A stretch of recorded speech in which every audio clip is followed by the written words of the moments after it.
Let's deal with the obvious tension in this title before we go any further, because getting it wrong would mean building this entire video on a false premise. Princess Leonor cannot have a plan for Spain, not in the way a prime minister or a party leader would use that phrase. Article 56 of the Spanish Constitution defines the monarch's role explicitly. The king, and one day the queen, is the head of state, a symbol of its unity and permanence, and arbitrates and moderates the regular functioning of the institutions, holding no partisan political power whatsoever. Leonor cannot campaign on tax policy or immigration reform or housing, because the entire constitutional design of the Spanish crown depends on the monarch staying above exactly those kinds of questions. So if we're being honest, there is no policy plan sitting in a drawer somewhere in Zarzuela with Leonor's name on it. What we can actually examine is something different, and arguably more revealing: the model of the institution itself that she appears to be building, choice by choice, speech by speech, and what that model suggests about what a modern Spanish monarchy is supposed to look like in her hands. Start with the words she actually chose on the one day her voice mattered most so far.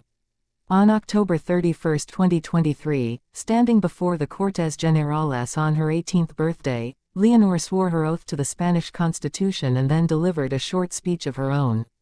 The line that mattered most wasn't a declaration of ambition. It was a request. She told the assembled deputies and the watching country, in a moment she said she would remember with emotion for the rest of her life, to trust her. Not to admire her, not to celebrate her, but specifically to trust her.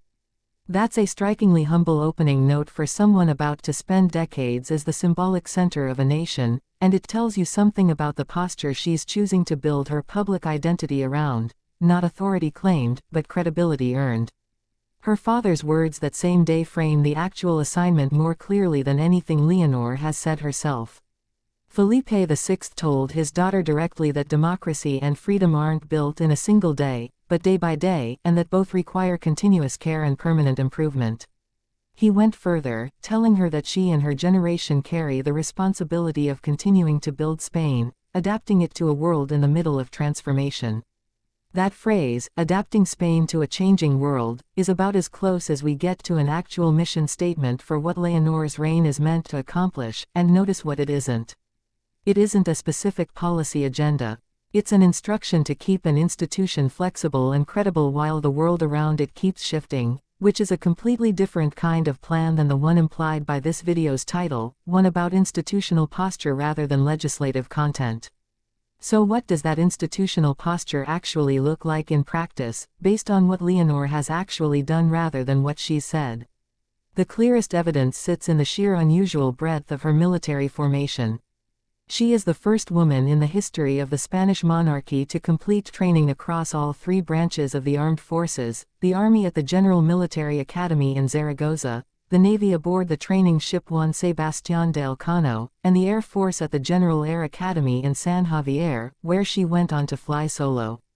Her own father, as Prince of Asturias, did not undergo a training program of that scope.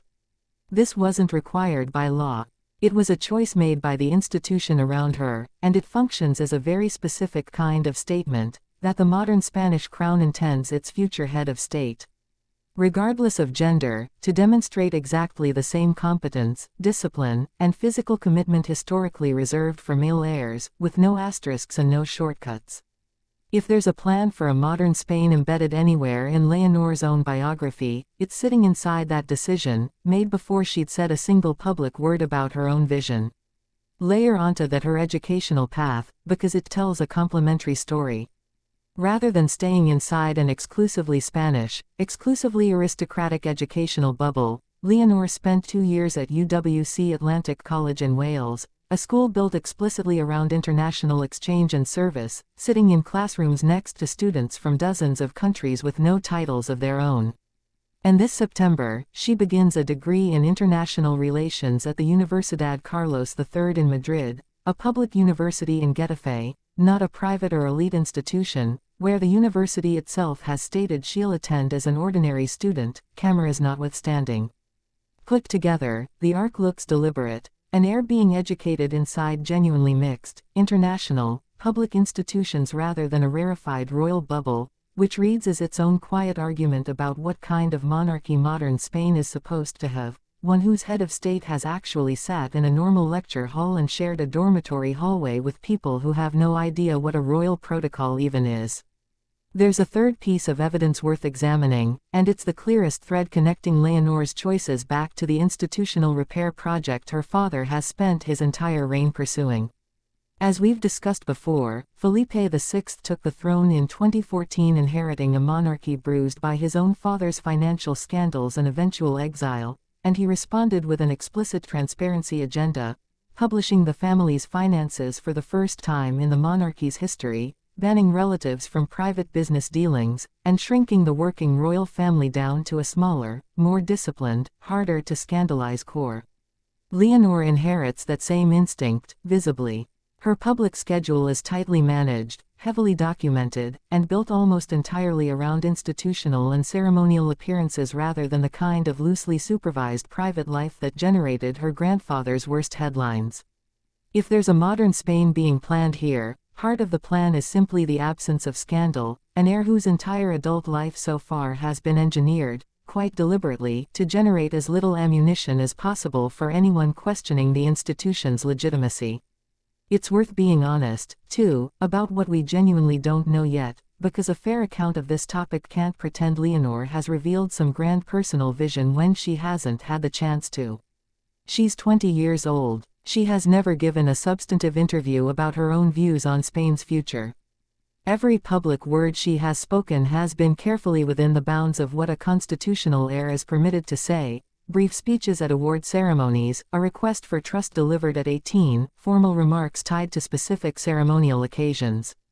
We simply don't have a body of Leonor's own independent thought about the country's direction the way we might for a politician who's spent years giving speeches and interviews about their vision.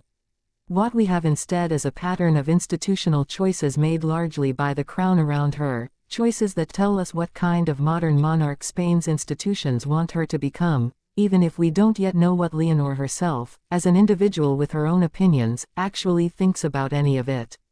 That gap matters, and it's worth sitting with rather than glossing over, because it points toward what's genuinely coming next rather than what's already happened. Royal commentators have described 2026 explicitly as her hinge year, the moment she moves from a heavily scripted formation phase into what one analyst called her real run as heir, with an agenda increasingly her own.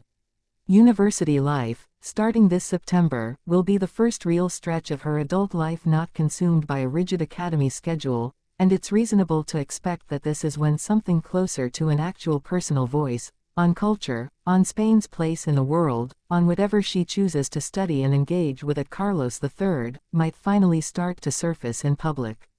So here's the honest answer to the question in this video's title.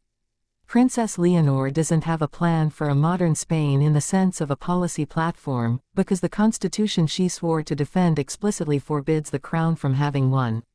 What she has, so far, is a body, a biography, and a set of carefully chosen formative experiences that already tell a story about what a modern Spanish monarchy is meant to look like: competent without exception, educated inside real public institutions rather than an isolated royal bubble, and scrupulously careful not to hand critics of the monarchy a single new scandal to work with.